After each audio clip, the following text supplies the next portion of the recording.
Այս տարվա ապրիլին Նիկոլ Փաշինյանի Մոսկվա կատարած այցի ժամանակ նրա եւ Պուտինի միջև լեզվակռիվ եղավ։ Պուտինը առաջարկեց, որ ռուսամետ ուժերին թույլատրվի մասնակցել ընտրություններին։ Փաշինյանը հակադարձեց, որ Հայաստանի սահմանադրությունն արգելում է այլ երկրների քաղաքացիներին մասնակցել խորհրդարանական ընտրություններին, առավել եւս վարչապետ նշանակել օտարերկրյա անձնագիր ունեցող մեկին։ Պուտինը չհիշատակեց նրա անունը, բայց բոլորը հասկացան, որ նա նկատի ուներ միլիարդատեր Սամվել Կարապետյանին, որը հիմնադրել է ուժեղ Հայաստան ընտրական դաշինքը եւ մտադիր է դառնալ վարչապետ, եթե հաղթի։ Նա ներկայումս կալանքի տակ է իշխանությունը զավթելու հրապարակային կոչերի եւ փողերի լվացման համար։ Նրա ղեկավարած Տաշիրը Գազպրոմի խոշոր կապալառուներից է, իսկ Կարապետյանն ինքը Ֆորաբանկի բաժնետոմսերի 71.29%-ի սեփականատերն է։ Որ գործակալներին է Ռուսաստանը ուղարկել Հայաստան Փաշինյանի դեմ պայքարելու համար։ Հետաքննական լրագրության ոլորտում մասնագիտացած օնլայն պարբերականը The Insider-ը ծավալուն հետաքննություն է հրապարակել ներկայացնելով Հայաստանի խորհրդարանական ընտրություններին միջամտելու Ռուսաստանի ծրագրերը եւ բացահայտելով գործընթացում ներգրավված ռուսական տարբեր դերակատարների։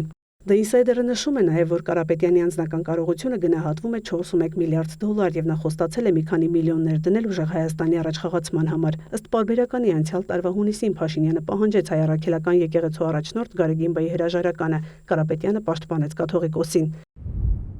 Կարապետյանը երբեք չի մերժել Կրեմլի նրբանկատ ֆինանսական խնդրանքները։ Ըստ երևույթին նրան ճնշելով ստիպել են ստեղծել ուժեղ Հայաստան դաշինքը Փաշինյանին հակազդելու համար։ 1999-ին Կարապետյանը արտասահմանյան անձնագիր է ստացել Կալուգայում։ Արտահոսած օֆլայն տվյալների բազաների համաձայն նրա անձնագրի գործի աշխատանքի վայր բաժնում ներքին գործերի նախարարության կողմից կա նշում ԱԴԾ տեղեկատվական կենտրոն։ Սա նշանակում է, որ եթե քաղաքացին ստուգվում է, նախ պետք է կապ հաստատել ԱԴԾ-ի հետ։ Ինչպես խմբագրին բացատրեց ներքին գործերի նախարարության աշխատակիցը, սա սովորաբար այն նշանն է, որն օգտագործվում է ԱԴԾ-ի վերահսկողության տակ աշխատող օտարերկրացիների կամ գաղտնի լրտեսների համար։ Կրեմլի մեկ այլ ընկեր, Բարգավաճ Հայաստան կուսակցության առաջնորդ Գագիկ Ծառուկյանը դեմ է վարչապետ Փաշինյանին եւ նույնպես մասնակցում է ընտրություններին։ Ծառուկյանն ունի բավական բուռն կարիերա։ Նա ծառայել է ոստիկանությունում եւ 1979 թվականին դատապարտվել է 2 ռուս զբոսաշրջիկների կողոպուտի եւ խմբակային բռնաբարության համար։ Նա իր բանտարկությունը կրել է Նիժնի Տագիլի մոտ գտնվող Կրասնայաուտկա բանտում։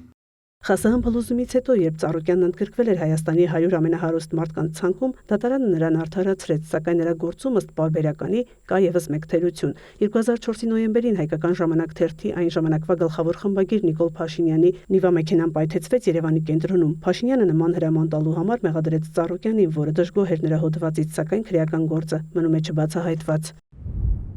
Հայաստանում Ծառուկյանն իր կարողությունը կուտակել է կաթնամթերքի եւ կոնյակի արտադրության ոլորտում, իսկ Ռուսաստանում նա 3 ընկերության հիմնադիրներից մեկն է, որոնք մայրաքաղաքային շրջանում կառուցում են շքեղ բնակարաններ։ Նշվում է նաև, որ 2019-ի փետրվարին Ծառուկյանի Բարգավաճ Հայաստան կուսակցությունը գործակցության հուշագիր է ստորագրել Եդինայա Ռոսիայի հետ։ Հարևան երկրների հետ մշակութային կապերի արդեն լուծարված նախագահի վարչությունից արտահոսքերը, որոնց լրտեսական գործունեության մասին հաղորդել է The Insider-ը, պարունակում են Ծառուկյանի անձնագրի պատճենը եւ նրա 2017 թվականին տրաշավի ֆինանսական գնահատականը։ Գումարը Երևան է ուղարկվել ՌԴ նախագահի աշխատակազմի հատուկ հիմնադրամից, սակայն ըստ պարբերականի հավանական է Ծառուկյան դաշինքի համար նախատեսված միջոցները յուրացվել են հենց նախագահի աշխատակազմի ներսում, քանի որ նա կարողանում է ֆինանսավորել իր նախընտրական քարոզարշավը, նշում է պարբերականը։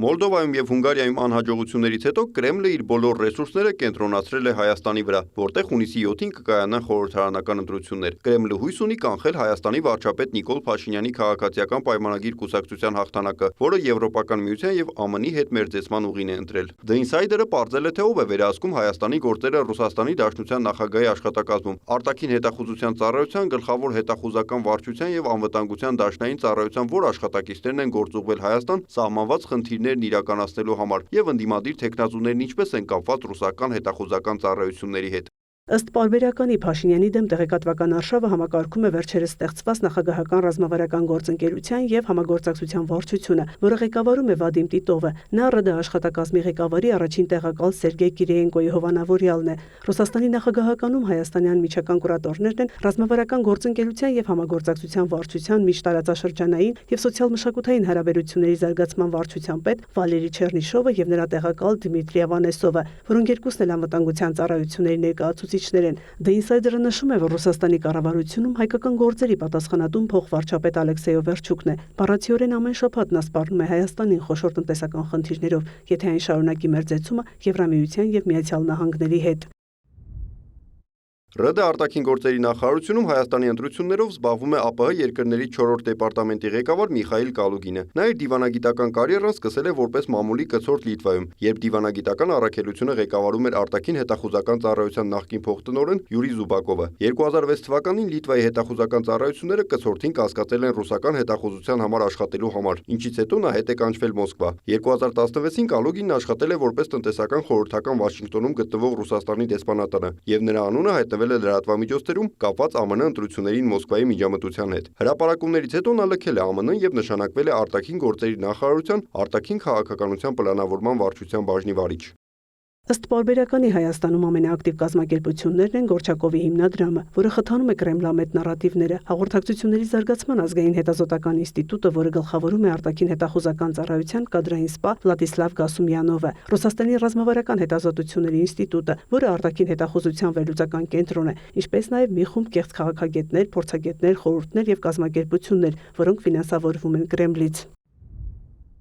Փաշինյանի դեմ քարոզչական արշավի առաջատար դիրքերում են սենատորներ Կոնստանտին Կոսաչևը եւ Կոնստանտին Զատուլինը։ Սենատոր Զատուլինը գլխավորում է միջազգային ռուս-հայկական Լազարյան ակումբը, որի մեջ ի դեպ մտնում է նաև Տաշիրի սեփականատեր միլիարդատեր Կարապետյանը։ Ռուսաստանի դեսպանատնից փափուկ ուժի առաջմղմամբ զբաղվում է Ռոսոտրուդնիչեստվոն։ Նրա իրավասության շրջանակում գտնվող Երևանի ռուսական տան հովանու ներքո անցկացվում են սեմինարներ, դասախոսություններ, կլոր սեղաններ եւ ամառային ճամբարներ, որտեղ մասնակիցներին ցուցադրվում են ֆիլմեր Ուկրաինայում նացիզմի վերածննդի մասին։ Հիմնական ուշադրությունը կենտրոնացած է երիտասարդների վրա, որոնց անընդհատ ներարկում են այն գաղափարը, որ Հայաստանն ապագա ունի միայն Ռուսաստանի հետ։ Նշվում է նաև, որ ռուսական տան ղեկավարը ՆՏՎ-ի նախկին ռազմական թղթակից Վադիմ Ֆեֆիլովն է։ 2000-ին ՆՏՎ-ի դեմ Պուտինի ձեռնարկած ճնշումներից հետո նա տեղափոխվեց Բորիսպերեզովսկու ՏՎՑ, այնուհետև վերադարձավ ՆՏՎ եւ 2018 թվականին դարձավ հեռուստաընկերության գլխավոր տնօրենի խորհրդական։ Ըստ Ինսայդերի Իգոր Չայկան, նախկին գլխավոր դատախազ Յուրի Չայկայի որդին, վերջերս նշանակվել է Ռոսոտրուդնիչեստվոյի ղեկավար։ Սա ըստ պարբերականի կարող է կապված լինել Հայաստանում միջամտության նախապատրաստական աշխատանքների հետ։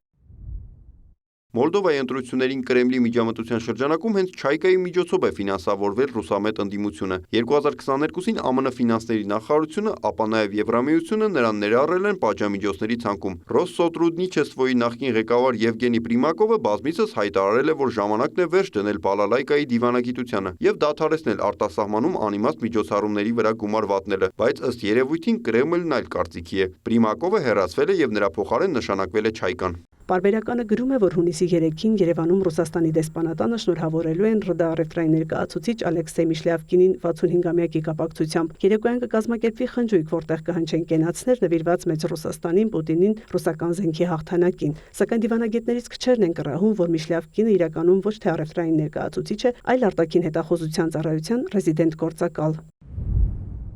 Իր բազմաթիվ գործակալների միջոցով Միշլյավկինը տեղյակ է Հայաստանի վարչապետ Նիկոլ Փաշինյանի յուրաքանչյուր քայլի մասին։ 2018 թվականի Թավշյա հեղափոխությունից հետո նախկին ընդդիմադիր լրագրող Փաշինյանը ստանձնեց վարչապետի պաշտոնը եւ դարձավ Հայաստանում ռուսական գրեթե բոլոր հետախուզական գործողությունների հիմնական թիրախը։ Մոսկվայում նրան տրվեց մորուք մականունը եւ եռանդուն ձևով սկսեցին հավաքել կոմպրոմատային տեղեկություններ։ Նշվում է նաև, որ խնջույքի ընթացքում Միշլյավկինի տեղակալ Սերգեյ Կատինը կքայլի նրա կողքին։ Նա իր զինծառայությունը սկսել է որպես ինժեներ դաշնային պաշտպանության ծառայության կառավարական կապի բաժնում, ապա ընդունվել արտաքին հետախուզության ծառայության ակադեմիա։ 2022-ից Կատինը լրտեսում է Հայաստանում։ Ըստ օնլայն պարբերականի Ռոսատոմի ներկայացուցիչը Հայաստանում Վյաչեսլավ Պրոշկինը ներկա կլինի Միշլյավկինի խնջույքին։ Նրա պարտականությունների մեջ է մեծամորյա ատոմակայանի հսկողությունը։ Իրականում սա ընդհանրապես քողարկում է, քանի որ նա հետախուզության գլխավոր վարչության կադրային սպա է եւ ուշադիր հետևում է Հայաստանի ղեկավարությանը։ Պրոշկինն իր զինվորական ծառայությունը սկսել է Պաշտպանության նախարարության միջազգային համագործակցության գլխավոր վարչությունում, ապա տեղափոխվել Պաշտպանության նախարարության հատուկ ծրագրերի ֆինանսավորման հայտնի կենտրոն, որը կառավարում է հսկայական գումարներ եւ ֆինանսավորում է Պաշտպանության նախարարության գաղտնի նախագծերի միջուկային ոլորտում, բժշկական պատվաստանյութերի արտադրությունը, իսկ բյուջեի մի մասն էլ գնում է ռազմական հետախուզությանը։ The Insider-ը նաև նշում է, որ Ռուսաստանի անվտանգության դաշնային ծառայությունը կներկայացնեն Հայաստանում ՌԴ դեսպանատան խորհրդական Սերգեյ Կիվաչուկը եւ առաջին քարտուղար Վիտալի Կուչերուկը։ Մինչև Հայաստան գալը ԱԴՑ գեներալ Կիվաչուկը երբեք Հայաստանում չի եղել։ Գեներալ Կիվաչուկը ոչ միայն լրտեսում է Փաշինյանին, այլև ուշադիր հետևում է այն ռուսներին, որոնք մեկնել են Հայաստան մոբիլիզացիայի սկսվելուց հետո։ Այս ռելոկանտներից շատերը դարձել են Պուտինի բացահայտ քննադատներ եւ դեմ են Ուկրաինայում պատերազմին։ Նրանց բոլորին պետք է օպերատիվ հսկողության տակ պահել եւ գործակալներ ներդնել նրանց միջավայր։ Խնջույքի մեկ այլ հյուր կլինի դեսպանատան առաջին քարտուղար Սերգեյ Կուչերուկը։ Նա որևէ կապ չունի դիվանագիտական աշխատանքի հետ եւ մինչեւ Հայաստան ժամանելը ծառայել է Բալթյան նավատորմի եւ Կալինինգրադի մարզի զորքերի ԱԴՑ վարչությունում։ Նրան հաճախ տեսնում են Գյումրու ռուսական ռազմաբազայում, որտեղ նա հանդիպում է իր գործակալների հետ։ Հետախուզական ծառայություններում The Insider-ի աղբյուրի փոխանցմամբ ռազմական հակահետախուզության աշխատակիցը մի խմբի անդամ է, որը գաղտնի գործողություն է իրականացրել Հայաստանի արտաքին հետախուզության ծառայության ղեկավար Քրիստինե Գրիգորյանի դեմ։ Նաև նշվում է, որ 2023-ին Փաշինյանը հրամանագիր է ստորագրել արտաքին հետախուզության ծառայության ստեղծման եւ դրա ղեկավարի պաշտոնում ոչ թե հետախուզության կադրային սպայի, այլ օմբուդսմեն Քրիստինե Գրիգորյանին նշանակելու մասին։ Քրիստինեին հրավիրել էին Մոսկվա արտաքին հետախուզության ծառայության ակադեմիայում կարճատև պրակտիկա անցնելու, զրուցելու համար, բայց նա գնացել էր ԱՄՆ ԿՀՎ որոշակի պատկերացում կազմելու, իսկ հետո ամերիկացիները օգնել էին նրան ստեղծել անհրաժեշտ կառույցը Երևանում։ Իհարկե ռուսները խորացել էին նրա անձնական կյանքի մեջ, բայց օպերատիվ առումով որևէ նշանակալի տեղեկատվություն չէին ստացել։ Մինչդեռ Գրիգորյանի ղեկավարությամբ հետախուզական ծառայությունը սկսել է ակտիվորեն աշխատել, եւ այս տարվա մարտին հայտարարել է, որ ընտրությունների նախաշեմին հետախուզական ծառայությունները ճնշում են գործադրում արտերկրում բնակվող Հայաստանի քաղաքացիների վրա։ Իհարկե սա հիմնականում վերաբերում են Ռուսաստանին, որտեղ ապրում է ավելի քան 1 միլիոն հայ։ Ըստ պարբերականի կցորդ Ալեքսանդր Գլադիշչուկը հավանաբար նվերներ կբերի Միշլյավկինին։ Գլադիշչուկը նախկինում ուղարկվել էր Բելգիա, որտեղ նա կազմել էր մանրամասն քարտեզներ, որոնք ցույց էին տալիս ՆԱՏՕ-ի ռազմական օբյեկտները եւ տնտեսապես կարևոր ձեռնարկությունները։ 2020-ին Լեռնային Ղարաբաղում ռազմական գործողությունների սկսվելուց հետո նա տեղափոխվել էր Երևան։ Ըստ երևույթին նա արդեն նշել էր Հայաստանի համար կարևոր օբյեկտները գործառնական քարտեզների վրա, նշում է պարբերականը։ Մայա Խաչատրյան, լուրեր։